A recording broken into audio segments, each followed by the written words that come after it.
Bonjour à tous et bienvenue dans ce deuxième épisode Planifier avec moi. Je vous propose aujourd'hui de continuer notre journal de couture. Je vais vous montrer les dernières pages que j'ai créées pour planifier mon année 2023 en couture, ainsi que les pages de planification mensuelle que je vais utiliser pour chaque mois de l'année. En fin de vidéo, je vous parle plus en détail du matériel que j'ai utilisé pour faire toutes ces nouvelles pages. Planifier avec moi mon année 2023 en couture. Allez, c'est parti!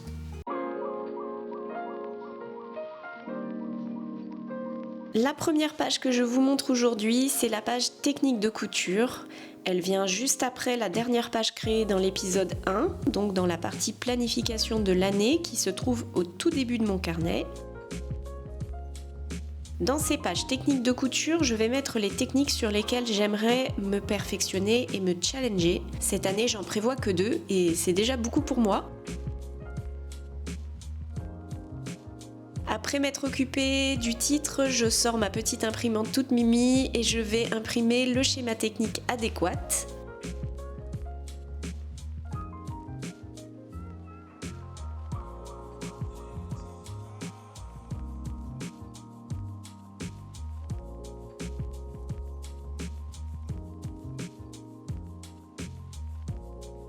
J'indique bien entendu le nom de la technique de couture ainsi que la source du tuto que je préfère pour la réaliser. Cela peut être un tuto vidéo, une gamme de montage, peu importe.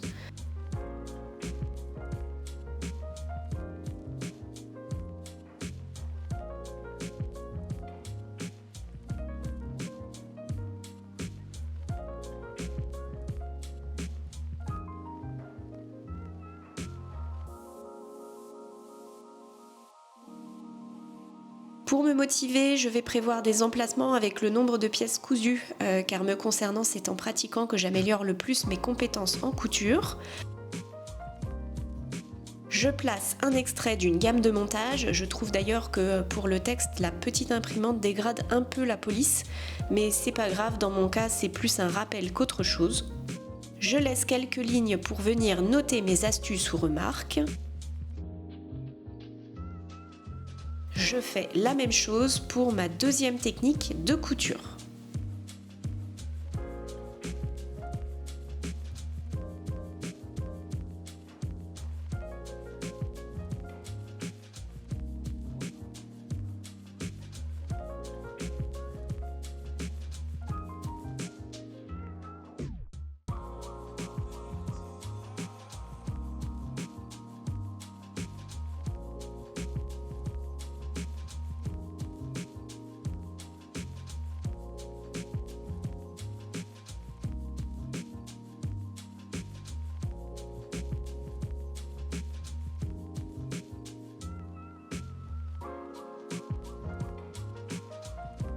On passe maintenant à la double page suivante.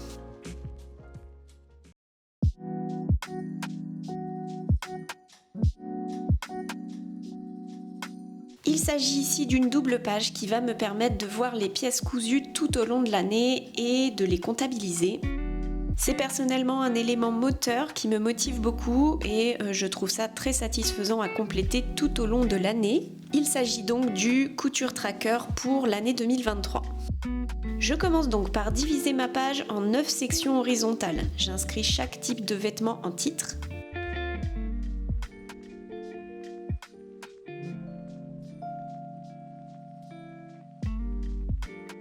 Là, vous pouvez créer les rubriques qui vous concernent. Moi, personnellement, j'ai mis robe, jupe, chemisier, top, etc. Je n'oublie pas de mettre une colonne à la fin pour comptabiliser le nombre de pièces. Bien entendu, un total général.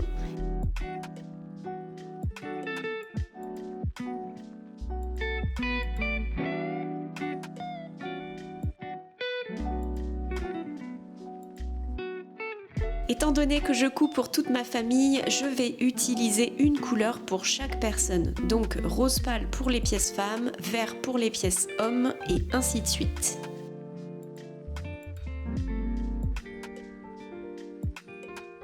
À chaque rond de couleur correspond une pièce cousue.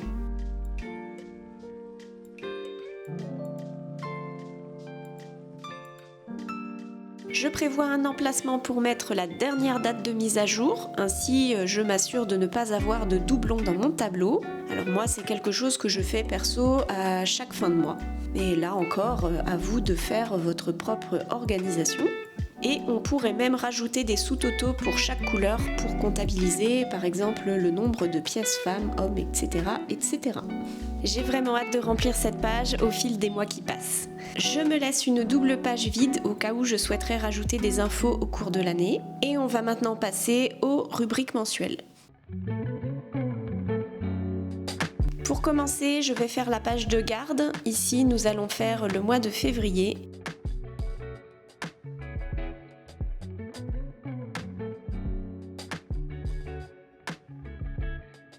J'inscris le mois, je décore rapidement et je crée ensuite un encart en bas de page.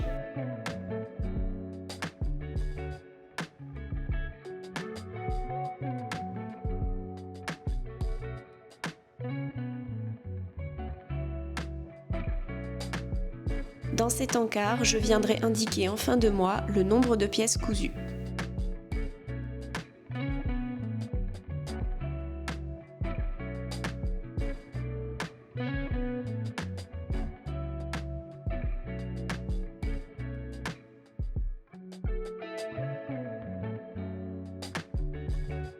Je vais maintenant créer mon tracker du mois de février.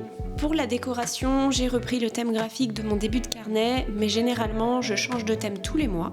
Le but de mon tracker de couture, c'est d'inscrire les jours du mois et de noter les pièces cousues. Lorsque j'ai des pièces que j'aimerais coudre sur une journée en particulier, je note au crayon de papier. Ça me permet à la fois de m'organiser, mais aussi de me motiver. Pour faire ce tracker, c'est très simple, je viens diviser ma page en plusieurs sections, une section par jour.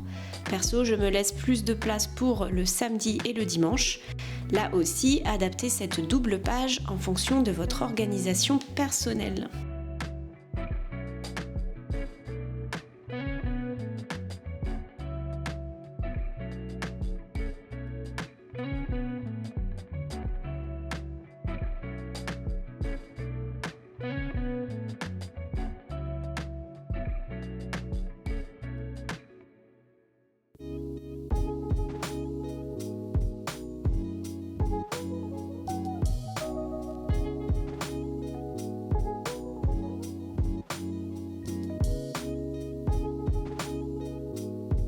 Je crée donc tous les jours du mois et l'espace libre qu'il me reste, je viens le combler avec de la place pour mettre la pièce coup de cœur du mois ainsi que mon coupon favori.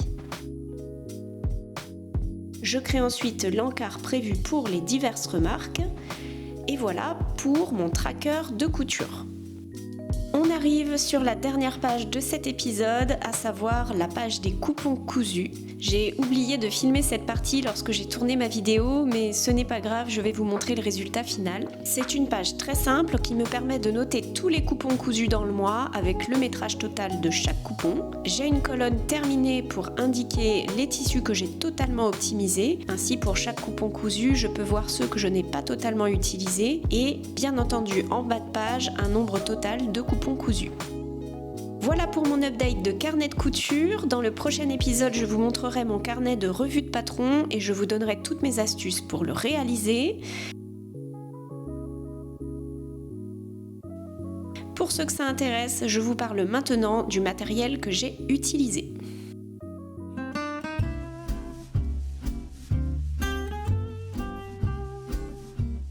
Je vais commencer par les stabilos. Donc Stabilo Boss, pas besoin de présenter plus que ça cette marque, je pense que vous la connaissez très bien. Alors moi personnellement c'est quelque chose que je trouve indispensable pour faire mes carnets, ça me permet de faire les surlignages et puis de prévoir les espaces pour les notes, etc. etc. Je m'en sers aussi pour faire les listes, donc moi c'est quelque chose que j'utilise beaucoup. Vous pouvez les acheter à l'unité ou bien en pack de couleurs comme ici. Moi, c'est un pack que j'ai acheté sur Cultura.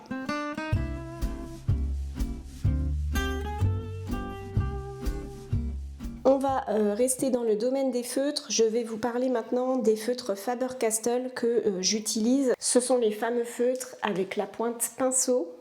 Pareil, c'est un indispensable que j'aime beaucoup utiliser. Vous avez la possibilité d'acheter des coffrets, donc comme ceci. Vous avez un set de couleurs, mais ils sont également vendus à l'unité. Là aussi, moi je les achète chez Cultura. Et ce que j'aime bien avec les feutres à l'unité, c'est que vous pouvez vraiment choisir les chromatiques qui vous intéressent. Je trouve notamment que pour les couleurs pastel, ils ont vraiment de très très jolies couleurs.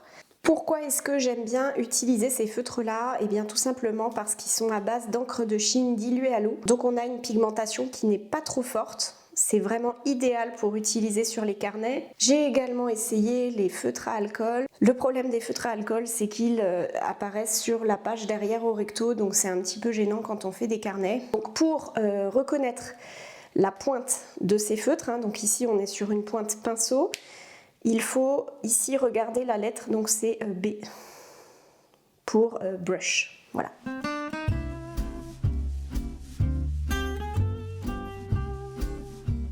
Toujours chez Faber-Castell, j'utilise également les stylos à encre noire. Donc là pareil, ce sont des packs que j'achète chez Cultura.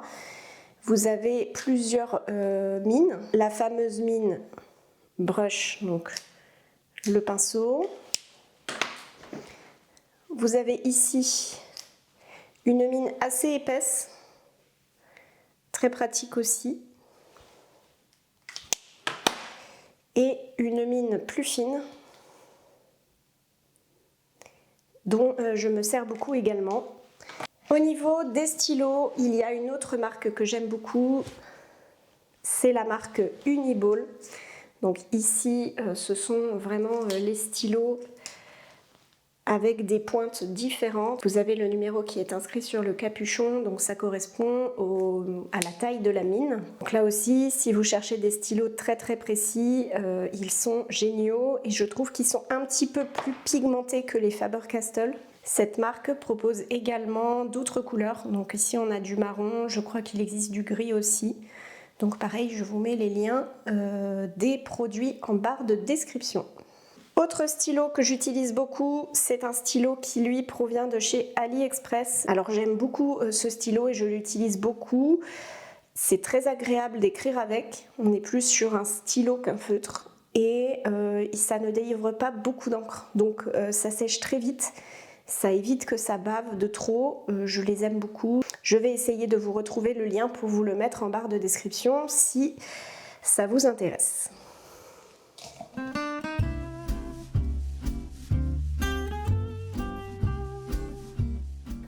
Allez, maintenant qu'on a vu les stylos, je passe à un petit gadget que je viens de découvrir.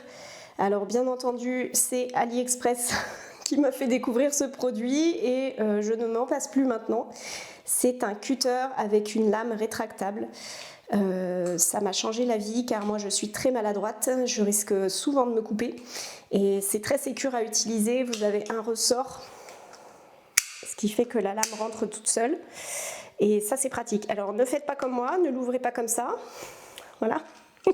Il faut bien pousser pour que la lame sorte. Hein. Donc voilà, petit gadget très utile ma foi.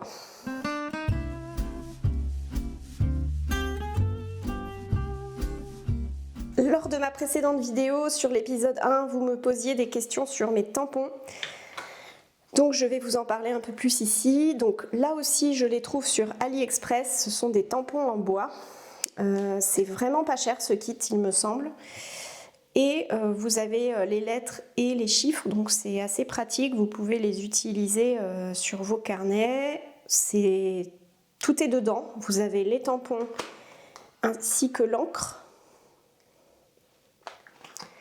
Donc voilà, je vous mets le lien de ce petit produit. Bien entendu, si vous souhaitez des encres différentes ou que vous êtes à court d'encre sur votre kit, vous pouvez acheter les encres carrément chez Cultura. Moi ici, c'est une encre qui provient d'AliExpress. Je vous mets également le lien en barre de description. D'ailleurs, sur cette marque, vous avez différentes couleurs.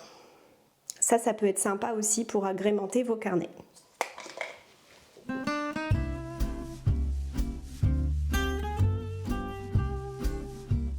Autre produit que vous avez vu passer sur cette vidéo, ce sont les petites formes stickers. Donc moi là aussi je trouve ça sur AliExpress, vous en avez de différentes couleurs, différentes formes. C'est très pratique.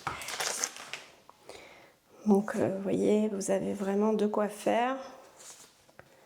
C'est quelque chose que j'utilise beaucoup. Donc là aussi je vous mets tous les liens en barre de description si ça vous intéresse.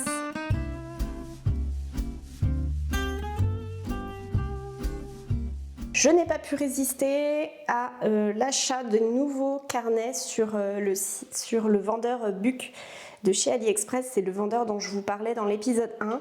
Alors là, on est sur un packaging, je ne sais pas si vous allez le voir, mais pailleté. Il est absolument magnifique. Donc toujours une présentation au top. Et la particularité de ce carnet, c'est qu'il est totalement noir. Donc pour les carnets de couture, je ne trouve pas que ce soit très adapté, mais on ne sait jamais, si vous avez envie de vous faire un journal intime par exemple, ça peut être très joli. Et autre petite merveille que j'ai trouvée sur le vendeur Buck, c'est donc celui rose gold. Regardez-moi cette beauté, il est absolument magnifique et moi j'adore le rose gold. J'ai pas pu résister. Donc là on est sur une grille avec des points sur des pages blanches, mais vraiment je le trouvais très joli. Et vous avez ici un petit charme sur le carnet, donc pareil, si vous avez un cadeau à faire ou que vous voulez vous faire plaisir, je voulais vous montrer cette petite beauté. Et d'ailleurs dans mon kit il m'avait donné ce set de formes, très sympa, c'est du plastique, donc je trouvais ça cool. Donc voilà pour ma vidéo sur mon carnet de couture, j'espère qu'elle vous aura plu. Dans le prochain épisode, je vous parlerai de mon carnet de revue de patron. Donc là pareil, c'est un carnet qui me permet de venir noter toutes les infos sur les patrons que j'ai cousus. Donc ce sera le thème de l'épisode 3. Il ne me reste plus qu'à vous souhaiter une très bonne fin de journée, à très vite.